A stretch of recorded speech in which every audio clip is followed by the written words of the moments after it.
Saya minta supaya kita konsisten dalam perkara ini. Macam apa? Biar saya habis dulu. Ya.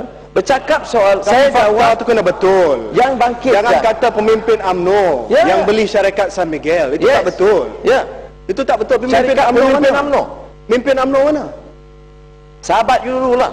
Pemimpin UMNO mana? Ya.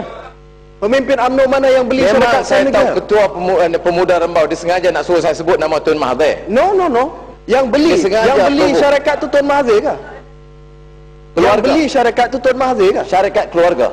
Syarikat keluarga? No. Yang beli tu siapa? You kata yang beli tu adalah pemimpin UMNO. Ya. Betulkan sikit. Syarikat keluarga pemimpin UMNO. Bukan keluarga. Anak dia yang beli. Itu lain. Berbeza. Tak boleh. Tak ada kata pemimpin UMNO. Ini Pemimpin UMNO lain. okey. Pemimpin UMNO lain. Ini jawapan Anak bukan keluarga ke? Speaker, anak bukan keluarga. Betul kan? Terima kasih. Itu pun anak bukan keluarga. Betul kan? Yang Muhammad Rembau memang saja provok saya Tidak. supaya saya sebut nama Tun Mahathir. Tidak. Kemudian keduanya Saya minta bagi yang dia Muhammad Matapo anak tak apa, perbetulkan. seperti mana bekas Sebab cakap Perdana Menteri pemimpin bagi UMNO ni kontrak lain. pada menantu pun tak apa. Permata po, kalau Yang pemimpin Muhammad, UMNO ni Yang Muhammad, lain. tolonglah Muhammad. Tak Tolong boleh Muhammad. dicemarkan institusi. Yang Muhammad, tolonglah. Saya ingat kita kena dengar lah. Lepas tu kalau nak cakap lah. Ini macam pemerintahan pemuda UMNO, orang mana peduli peraturan. Dia masa Perdana Menteri dulu, menantulah yang jadi dapat semua. Sebelum itu anak. Tuan yang dipetua. Sekarang isteri dan anak. Tuan yang ditua. Ya. Mula lagi dah. Tadi soalan tak dijawab. Soalan yang jawab? dibangkitkan tak Saya dah dijawab. jawab. Soalan tadi Muhammad. tak dijawab yang tua. Saya dengar Yang Muhammad Rambau, kita kena tunggu dulu. Kalau dia kata dia nak jawab, tunggu dengar dia jawab dulu. Ya. Tapi kalau tiap-tiap satu ayat perkataan nak kita bantah, mungkin jawapan tu pun tak sampai lah. Tak payah Muhammad, tak payah sorak. Saya bukan perlu sorakan orang Muhammad.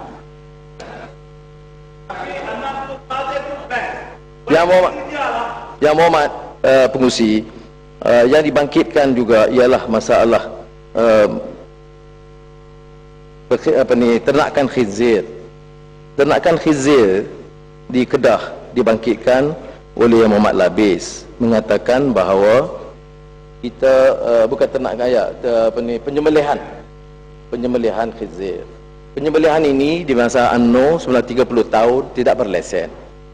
Perkeduanya bantahan penduduk ada yang dilakukan oleh Kerajaan Negeri Kedah di bawah pimpinan Ustaz Azizah. Ya. Kawasan babi ini 30 tahun beroperasi, tak ada lesen, tapi UMNO tak ada ambil tindakan. Pencemaran alam sekitar berdekatan dengan Sungai Kedah dan penempatan bantahan penduduk setempat tidak ambil tindakan. Apa yang dilakukan oleh Kerajaan Negeri Kedah ialah memindahkan dengan persetujuan syarikat penyembelih ini ke tempat baru di kawasan Kampung Tuk Pawang Semeling. Ini yang dilakukan. Taklah apa lagi ni. Tak ada lesen, tak bantah. Bila kita pindah, dibantah. Jadi saya harap hal-hal yang ini kalau kita rujuk kepada fakta, termasuk soal Cina, Melayu, India ini, kita rujuk kepada fakta. Saya bagi tahu kawan-kawannya Pulau Pinang dengan Selangor ada target khas membasmi kemiskinan tegar yang tidak dilakukan oleh negeri lain. Dibangkitkan juga soal gajah-gajah Melayu. Masih salah mengatakan kita ini menentang gajah-gajah. Baca handset sajalah. Daripada 83, 93, apa kata pemimpin-pemimpin UMNO terhadap gajah-gajah? Apakah kita konsisten untuk menyatakan bahawa kita ini mendaulatkan sistem raja? Dalam perlembagaan jelas dan pendirian kita jelas. Ada hal yang kita rujuk ke mahkamah kerana kita rasa keputusan nasihat yang diberikan oleh Menteri Besar atau Kerajaan atau Perdana Menteri tidak bertepatan, tapi tidak konsisten. Dalam kes Perak, saudara Ali Muhammad dari UMNO semuanya mahu raja seolah-olah kuasa mutlak sampai Mahkamah Persekutuan bagi keputusan 5-0. Maknanya keputusan mutlak gajah-gajah. Dalam peruntukan perlembagaan 43/5 ada beberapa peruntukan khusus kuasa raja-raja, termasuk menerima peletakan jawatan atau pemecatan atau pelantikan. Saya rojok kes ini ke mahkamah bila dalam isu pemecatan 1998. Apa mahkamah kata? Kuasa mutlak Perdana Menteri. Jadi yang mana satu? Nak suruh kita hormat perlembagaan undang-undang keputusan hakim. Ada dua kes. Satu, keputusannya 5-0, kuasa mutlak raja-raja kerana memihak kepada UMNO. Dalam kes yang saya bawa 43/5, dan saya bawa dengan yakin kerana tuanku almarhum tuanku Jaafar di depan saya, Datuk Seri Azizah dan tuanku Najiah memaklumkan baginda yang di-Pertuan Agong ketika itu tidak memperkenan, tidak dimaklum dan tidak perkenan pada 2 September 1998. Maka melihat kepada peruntukan perlembagaan 43/5, kita bawa. Apa keputusan mahkamah? 3-0.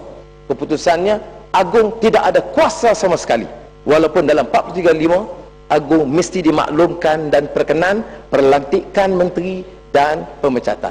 Kuasa Perdana Menteri kita tak pertikai, tetapi prosesnya adalah dengan perkenan Duli Yang Maha Mulia di-Pertuan Agong. Apa keputusan Mahkamah Persekutuan? 3-0, kuasa mutlak kepada Perdana Menteri. Jadi ini yang kita harus perhatikan kalau kita betul-betul pertahankan semangat perlembagaan. Semalam Perdana Menteri menyebut semangat perlembagaan. Apa-apa perubahan ikut prinsip perlembagaan. Kemudian diulang oleh ahli Muhammad UMNO. Tetapi yang saya tekankan ini prinsip perlembagaan. Sudah tanya bahawa dalam Pakatan Rakyat tidak ada keputusan itu. Sebab itu saya bawa dokumen ini yang ditandatangani. Sudah kata pelaksanaannya tak seberapa. Isu lain. Yang pertama, tuduhan bahawa kita tidak tunduk pada prinsip perlembagaan ini tidak tepat. Ini yang saya jelaskan dulu. Nah, kalau masalah yang dikatakan pelaksanaannya tidak tepat, seperti mana yang kes Geran Tanah Terengganu baik, Perak baik, saya sudah jelaskan. Saya ada perkara kecil saja sentuh bila Perdana Menteri dalam ucapan sebentar tadi menjawab isu yang saya bangkitkan sebelum kita berehat makan tengah hari tentang permata. Saya tidak pertikai peranan yang amat berbahagia isteri Perdana Menteri menjalankan projek permata, dan saya tidak ada halangan, bahkan bersetuju kalau langkah-langkah yang baik.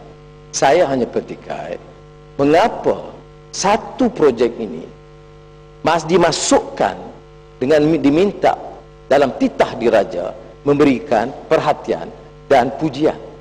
Mengapa puluhan projek lain yang diusahakan oleh pemimpin-pemimpin wanita itu tidak diambil kira? Kerana draft itu akhirnya adalah draft dan titah ucapan itu dikemukakan oleh Perdana Menteri. Saya nak sentuh sedikit tentang Satu Malaysia. Satu Malaysia sebagai satu gagasan tak payah kita pertikaikan. Ya, nak menyatu padukan rakyat, bunyinya lunak. Tetapi saya cuma nak ingatkan cadangan yang dikemukakan oleh APCO, Syarikat Perunding Antarabangsa, yang ditunjangi oleh dua tokoh Israel, bukan Yahudi, tokoh Israel. Ya, dia Yahudi, tapi isunya bukan isu Yahudi, isu dari Israel, bekas duta Israel ke Amerika Syarikat, dan seorang lagi bekas duta Israel ke Jerman. Bukan orang Yahudi di tempat lain, ini orang Israel yang mendukung faham Zionis, yang menindas rakyat Palestin, yang mengepung Gaza. Orang ini yang menelajui APCO, dan APCO dibayar oleh Perdana Menteri untuk menasihat.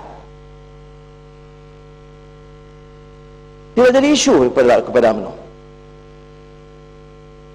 Mesti sokong dan amin semua. Tetapi satu perkara yang penting bila kita sebut Satu Malaysia, pada tahun 1999 APCO harum namanya kerana diambil oleh Ehud Barak, sekarang Menteri Pertahanan, yang ada pertemuan khas dengan Menteri Pertahanan Malaysia baru-baru ini. Ehud Barak, Perdana Menteri Israel 1999, mengambil APCO Dan EPCO menasihat Ehud Barak supaya menggunakan slogan baru untuk Israel. 1999, satu Israel. 2009, EPCO menasihat Perdana Menteri Datuk Seri Najib, satu Malaysia. Selainnya tafsiran sendiri. Ya. Tetapi orang-orang ini kemudian memfitnah kita sebagai alat Yahudi. Sekarang ini alat Cina, perkakas Cina. Ya. Orang-orang ini juga terlibat dalam pentadbiran Perdana Menteri yang lalu, menyambung bantuan pelobi yang diketahui oleh ahli Parlimen Putrajaya.